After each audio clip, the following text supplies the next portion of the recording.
My That's a mortgage good is one. $878 and my rents are $1,896. So over $1,000 gross cash flow per month. Hey, my name is Kevin Amolsch, Pine Financial, where we work together so you succeed. Justin Cooper here with me today. We're going to talk about his most recent deal. I think it's good for you to get to know us a little bit better, see what we're doing. We're active real estate investors. Well, actually, before we even get into this, if this is your first time to our YouTube channel, please hit the like button, hit subscribe, mash on that notification button so you keep up with all of our content. Justin, tell us about your deal. Where'd you find it? Tell me a little bit about it. Where'd you find the deal? Yeah, so I closed in January. This is 2018. So in January 2018, I bought a townhouse over in Aurora in Colorado. And I found it on the MLS. I reached out to my real estate agent. So I had a couple that I was working with actually. And in the fall, I think around November, I reached out to them and said, okay guys, I'm ready for another rental property. What are we seeing? What's going on in the marketplace? They both started sending me some deals. And one of them had mentioned that he had a client already looking at a property, this exact townhome, but that there were some issues and his client may or may not have wanted to buy it. But just to feel it out, would that type of property be something I was interested in? So we talked about it. I said, yes, I'm interested.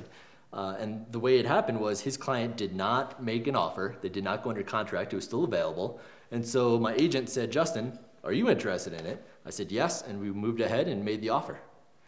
Okay, so you found the deal in the MLS using real estate agents to help you and support you on your team. I know Travis in our office, he really likes, is it Redfin, where you could set up filters and you get emails automatically of different deals as they pop up in neighborhoods. Did you use something like that and then have the realtor go and make the offer for you? Or did the realtor actually get into the MLS, find it, and bring it to you?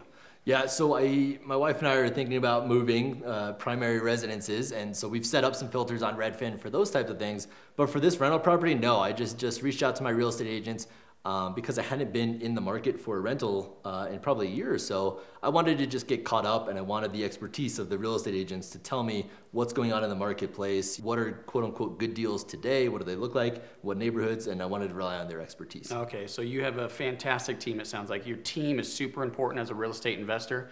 Pine Financial Group, we're a hard money lender. We want to finance your purchase, your repairs, your closing costs, all of your deals on these rehabs, fix and flips, and some fix and holds. And maybe we could talk a little bit more about how you financed yours. But if there's anything we could do to help you, support you and your team, please let us know. Justin, let's talk a little bit more about the deal. How did you finance this one? Yeah, so I just went in with a conventional loan. I put 25% down, relatively easy. So there were some concerns around the financing because it's a townhouse, so there's an HOA. So we had to get comfortable with the HOA, and it seemed like the HOA had very low reserves, only $10,000 in the bank. So to me, that seemed like a red flag, but through, again, working with the right team members, my conventional lender, they did their diligence. They found out that just because they had had some large expenses the HOA had, like replacing the roof, the liquidity of the HOA was down, but they were still fundamentally sound. They were doing everything they were supposed to do. So you got the deal from your agent, you went out and looked at it, you ran the numbers, you liked the deal, you decided conventional financing is the best way for you to go on this particular one, you bought it, and now you rent it out. So let's talk about maybe some of the diligence that you did and the numbers, and what made you want to go ahead and close on this specific property? Yeah, so part of that, getting comfortable with the market again, was finding out what are, one of the big metrics I like is gross rent multiplier, GRM. So you're basically comparing the purchase price to the rents. And I had been hearing, just through going to other classes and being an active investor, not just the hard money lender presenting classes, I also attend a lot. So I knew that the market in Denver had been shifting and the GRMs had been going up from 100 to 110. And it was my impression that the GRM today was 130. So at 130 GRM, it was still seemed like good deals out there. So I was comfortable with anything at a GRM of 130 or less. So the lower the GRM, the better the deal. So that's what I kind of set out there looking for, and it turned out that this deal was actually a 105 GRM. So to compare, not everybody knows what gross rent multiplier is, or GRM. It's actually the same as the 1% rule, but instead of purchase divided by rents, it's rents divided by purchase price. So it's basically the same thing. So a 100 GRM is the 1% rule. And what is the 1% rule? So 1% would be if your rents are $1,000, that would be 1% of a $100,000 purchase price. So in my case, 1% per month in rent of the purchase price. Exactly. So in this case, my purchase price was $200,000 and the rents were $1,896. So just about $1,900. So just about the 1% rule. Well, let's just shake this all out here. What's your profit? What are the numbers? I mean, how much is it worth? What'd you buy it for? What's it rented? Your payments? Let's get into the numbers here. Yeah. So again, the purchase price was $200,000. I put 25% down, so my mortgage is $150,000. That'd be nice. $150,000 mortgage. It rents for $1,896 a month. It has a Section 8 tenant, so that money is basically guaranteed.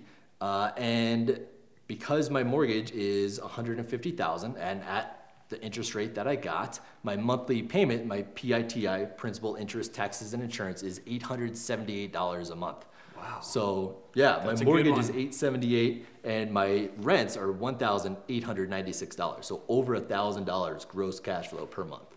And you haven't really had much in maintenance or vacancies yet because this is a brand new deal you just closed on. If our viewers don't have the 20% down, what can they do? Can they get into the game? Is there anything that they're no money down or low money down options for them? Yeah, of course. So one of the things that Pine Financial does as hard money lenders is we want to fund as much of your deal as we possibly can. So ideally 100% of the purchase price, 100% of the repairs, maybe even all of the closing costs. So what that might look like is a no money down deal. And so this is pretty common in fix and flips where you're going to buy it, fix it, and then sell it. And using that equity, right, as a percentage of the after repair value, we can lend up to 70% of the ARV. So if your purchase, repairs, and closing costs are equal to or less than that 70%, we can cover it, and it would be a no money down. But this also works really well for rental properties. So it's not really very common, but it's a great strategy for rental properties. If you're buying a distressed property that needs some repairs, and those repairs will increase that equity in the property, you can then use that new equity to qualify for your new loan. So the refinance, the conventional lender would keep you at about that 75% loan to value that conventional lenders would want. And that would then allow you to have little to no money out of pocket and a fully fixed up property, very little deferred maintenance. So just to clarify, the 70% of value, that's going to be in Colorado and Minnesota right now. We're a little bit more conservative, 65% loan to value in Milwaukee and Wisconsin. We're planning to expand that a little bit better and get a little bit more aggressive with our lending, but right now that's what it is. For more information on that, go to pinefinancialgroup.com. Up in the right corner, there's going to be a free special report and a free video on it, specifically the strategy that you're talking about. So again, that's pinefinancialgroup.com. Is there any final thoughts, final words for the viewers? Yeah, give us a call, shoot us an email, reach out anytime. We love talking about real estate, both as hard money lenders and helping our clients be successful, but also personally, we all invest ourselves. So we're very involved in the markets that we lend in and we invest in, and we love talking and helping our clients. So give us a call, reach out, we're happy to help. And if you haven't yet, go ahead and hit that subscribe button. Thanks for tuning in. Thanks.